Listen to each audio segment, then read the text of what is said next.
Bonjour et bienvenue dans votre journal. Nous sommes samedi 15 novembre et c'est la journée nationale de la paix. La cérémonie officielle aura lieu à la Fondation Félix Houphouët-Boigny de Yamoussoukro. Le gouvernement invite les Ivoiriens à conjuguer leurs efforts pour consolider la paix. Et en Côte d'Ivoire, les femmes, elles, sont invitées à s'impliquer dans cette journée. Gabriel Zani. Aujourd'hui, il n'y a pas un Ivoirien qui n'aspire à la paix. La paix, devenue une denrée rare du fait de la décennie de crise sociopolitique, est en train de revenir petit à petit dans le pays sous l'impulsion du gouvernement. Pour la célébration de la Journée nationale de la paix, le samedi 15 novembre, la ministre de la Solidarité a livré un message rassembleur. Les stigmates de plusieurs années de déchirement interne, la recherche acharnée de la paix véritable et définitive devant conduire à une reconstruction inclusive, harmonieuse, pour un développement durable s'impose à tous comme un défi à relever. Pour la consolidation de la paix dans le pays, Anne Désiré Ouloto met en avant l'implication des femmes, même si la paix n'est pas seulement une affaire de femmes. La commémoration de l'édition 2014 de la Journée nationale de la paix a pour thème principal « Femmes et paix, quel défi pour une Côte d'Ivoire émergente à l'horizon 2020 » qui vise à montrer, si besoin en était encore, le rôle déterminant qu'ont toujours joué et que peuvent encore jouer les femmes dans la recherche, la consolidation et la promotion de la paix. Pour cette 14e édition de la Journée nationale de la paix, la cérémonie officielle se tiendra à Yamoussoukro. Sans distinction ethnique, religieuse ou politique, l'institution de cette journée en 1996 était une invitation faite à tous les Ivoiriens pour épouser la culture de la paix, dont l'un des apôtres reste Félix Houphouët-Boigny, le premier président de la République de Côte d'Ivoire. Il n'a cessé de répéter que la paix n'est pas un vain mot, mais un comportement. La paix n'est pas en vain mot, mais un comportement. L'ONG Genesa a décidé de célébrer la journée de la paix à Diokwe, dans l'ouest de la Côte d'Ivoire. Son objectif est de sensibiliser les populations sur le changement de mentalité pour une société de paix respectant les droits de l'homme. Serge Coléa. La violence tue, la paix préserve la vie. Ce message de l'ONG Genesa, Génération pour l'émergence d'un nouvel esprit africain, a décidé de le véhiculer en Côte d'Ivoire et dans la sous-région. À l'occasion de la célébration de la journée de la non-violence et de la paix le 15 novembre à Diokwe, l'organisation va mener des actions de sensibilisation. Il s'agit notamment, a indiqué le docteur Agnelbin, conférencier, de véhiculer des messages de paix. Une journée de planting d'arbres pour la paix à Guitrozon est également prévue pour les membres de l'ONG Genesa, au moment où plusieurs pays africains, dont la Côte d'Ivoire, s'apprêtent à organiser des élections présidentielles en 2015, il est important d'inculquer aux populations les règles du jeu démocratique. Démocratie, solidarité et développement sont les maîtres mots de l'ONG Genesa qui s'assigne comme mission la construction d'une Afrique démocratique fondée sur le respect des droits de l'homme et des citoyens africains. Le ministre d'État, ministre de l'Emploi, des Affaires sociales et de la formation professionnelle, informe que ce samedi 15 novembre, journée nationale de la paix, est déclarée jour férié et chômé sur toute l'étendue du territoire national. Le ministère de l'Environnement, de la Salubrité urbaine et du Développement durable est en campagne de sensibilisation. Après la mesure de suppression des sachets plastiques, le ministère invite les populations à utiliser les sacs réutilisables, des sacs écologiques moins nuisibles pour l'environnement. Le top départ de la campagne a été donné par le ministre de l'Environnement lui-même et c'était dans la commune de Marcory. Grace Kando y était pour RTIA. Un supermarché dans la commune de Marcory. À l'intérieur, des clients venus faire des emplettes.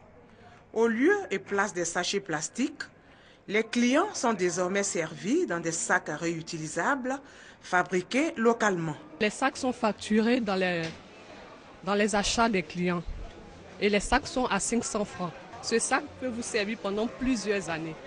Vous faites les achats, voilà, vous partez avec les achats. Quand vous revenez, que vous avez avec le sac, quand vous revenez, que vous avez oublié le sac à la maison, vous réachetez encore les sacs. Je viens d'acheter un sac biodégradable. On peut le réutiliser plusieurs fois et protège aussi l'environnement. Le ministre de l'Environnement, de la Salubrité urbaine et du Développement durable soutient cette action. Pour Alakwadio Rémy, les sachets plastiques causent beaucoup de désagréments. Il suffit qu'il pleuve. L'eau charrie ces sachets plastiques et les endroits qui ont été nettoyés la veille redeviennent sales. Tous les ouvrages d'assainissement sont bouchés et nous sommes témoins de ce qu'est devenu la lagune suite à la destruction de ces ouvrages d'assainissement par les sachets plastiques. Je voudrais donc féliciter tous les distributeurs de Côte d'Ivoire qui nous accompagnent aujourd'hui dans cette campagne. Ces sacs réutilisables ont des retombées sur le plan économique. Pour rappel, la mesure d'interdiction de l'utilisation des sachets plastiques prise par le gouvernement est entrée dans sa phase active depuis le 8 novembre 2014.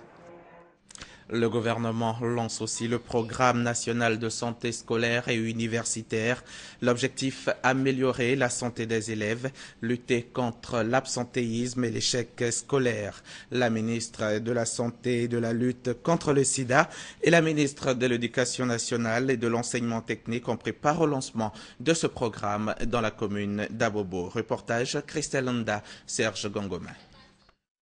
Selon les données recueillies au titre de l'année scolaire 2013-2014, ce sont plus de 40 000 affections bucco-dentaires et plus de 10 000 affections ophtalmologiques qui ont été constatées dans les établissements. Face à ce constat alarmant, l'État de Côte d'Ivoire, à travers le ministère de la Santé et de la lutte contre le sida, a lancé le programme des activités de visite médicale systématique et de prise en charge intégrée des pathologies handicapantes en milieu scolaire. On s'est rendu compte que beaucoup d'enfants, pendant l'année scolaire, étaient obligés d'abandonner les cours, soit parce qu'ils étaient malades, mais dû peut-être à des questions de vue, des questions oculaires. Et avec donc la réforme hospitalière que nous sommes en train de mettre en place, nous sommes dit que c'était le moment de pouvoir nous aussi reprendre ces visites médicales systématiques. Ce sont des enfants qui auront de bons rendements scolaires parce que ceux qui sont malades seront détectés, donc pris en charge, et les autres qui sont en bonne santé, évidemment, des conseils d'usage vont leur être donnés. Je voudrais lancer un appel à tous les parents, les enseignants, les directeurs d'école. Je voudrais que tous fassent en sorte que tous les élèves puissent participer à cette opération-là. Le directeur d'Abobo Nord, quant à lui, s'est réjoui du choix de son établissement pour le lancement du programme. Démarré à Abobo, le programme national de la santé scolaire et universitaire s'étendra sur tout le territoire national.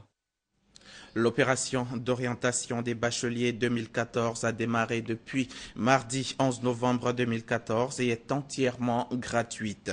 Cette opération concerne l'ensemble des bacheliers 2014 et se déroule uniquement sur le site web www.orientation.étudiant.edu.ci.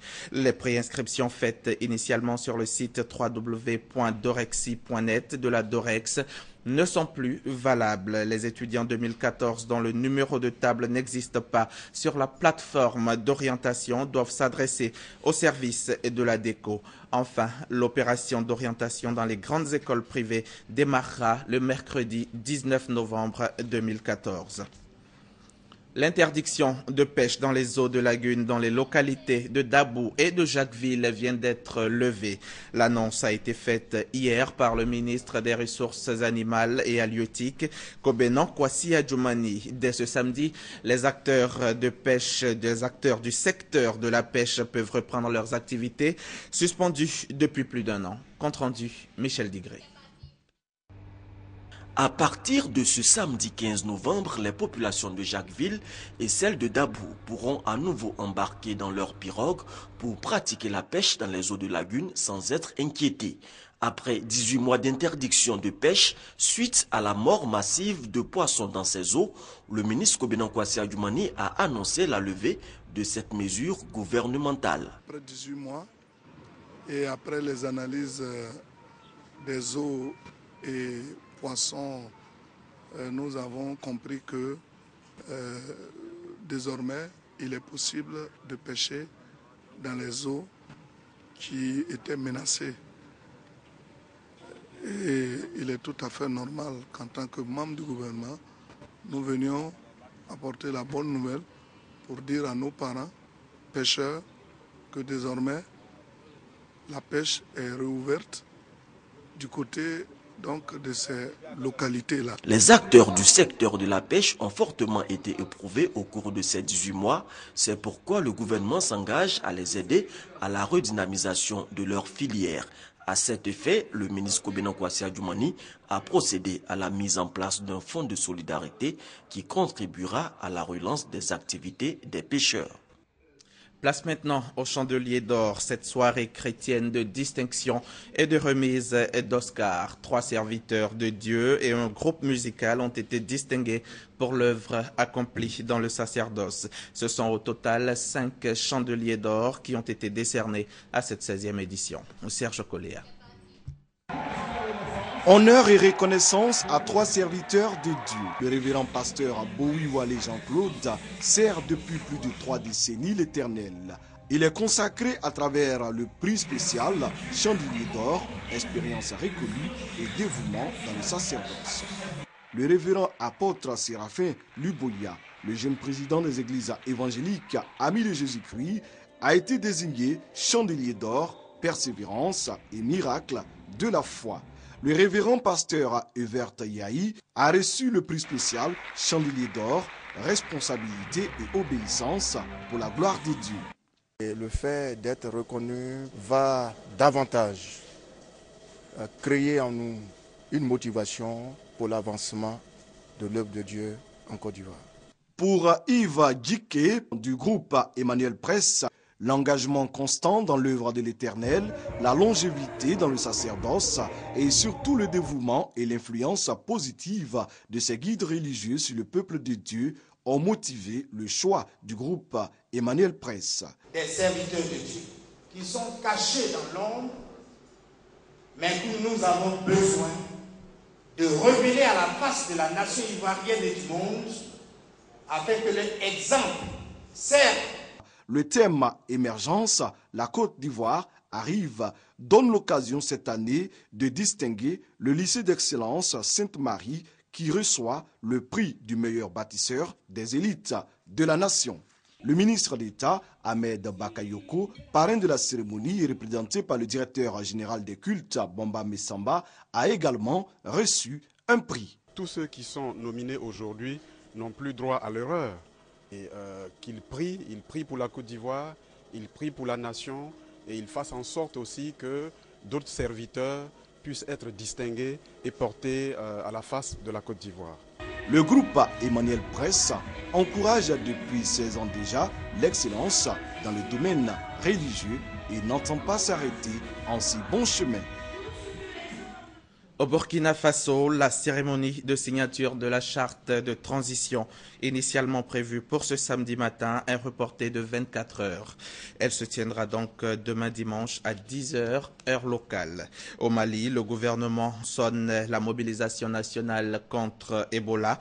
Après le décès mardi d'un infirmier de la clinique Pasteur de Bamako, 3 nouveaux cas ont été confirmés. 2 sont décédés et 1 est en soins intensifs. Par ailleurs, 256 personnes sont en observation pour contrôle. Et puis, sachez que les dirigeants des grandes puissances de la planète ont un rendez-vous à Brisbane, en Australie, ce week-end à l'occasion du sommet du G20. Les sujets principaux qui seront traités sont l'économie et la situation toujours aussi tendue dans l'est de l'Ukraine. 5-1. Les éléphants de Côte d'Ivoire ont littéralement écrasé l'équipe nationale de Sierra Leone. C'était hier après-midi au stade Félix Houphouët-Boigny d'Abidjan. Match comptant pour la 5e journée des éliminatoires de la CAN 2015.